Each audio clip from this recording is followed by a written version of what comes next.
Software దంపతుల్లో సంతానలేమికి కారణాలేంటి? ముఖ్యంగా చూసుకుంటా ఉంటే వారి ఉద్యోగాల్లో ఉండే బిజీ టైమ్ స్కెడ్యూల్స్ అండి. హస్బెండ్ నైట్ షిఫ్ట్లో పనిచేస్తే వైఫ్ మార్నింగ్ షిఫ్ట్లో పనిచేయటము.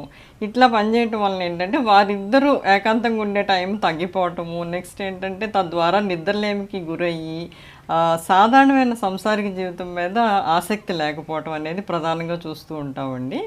రెండోది విషయంకి వస్తే కనుక పూర్ న్యూట్రిషన్ అండి. వీళ్ళకి ఏంటంటే టైం లేక హోమ్ మేడ్ ఫుడ్ తినలేక ఎక్కడ అందుబాటులో ఉంటే ఆ ఫుడ్ తీసుకోవడము. మోస్ట్ ఆఫ్ ద టైం ఏంటంటే అవి ఎక్కువగా కెఫినేటెడ్ డ్రింక్స్ తాగటము, కాఫీలు అధికంగా సేవించటము. నెక్స్ట్ ఏంటంటే అందుబాటులో ఉన్న ప్రాసెస్డ్ ఫుడ్ని తీసుకోవటము. ఇట్లాంటివి తీసుకోవటం వల్ల బ్యాలెన్స్డ్ డైట్ అనేది తీసుకోలేకపోతున్నారండి. తర్వాత ఏంటంటే వారి ఉద్యోగ వాతావరణంలో ఏంటంటే టార్గెట్స్ అనేవి ప్రాజెక్టు ఈ పీరియడ్లో ఎండ్ చేయాలనే టార్గెట్స్ ఉండటం వలన విపరీతమైన శ్రమకు లోనవుతున్నాం అని చెప్పేసి వారు చెప్తూ ఉంటారు.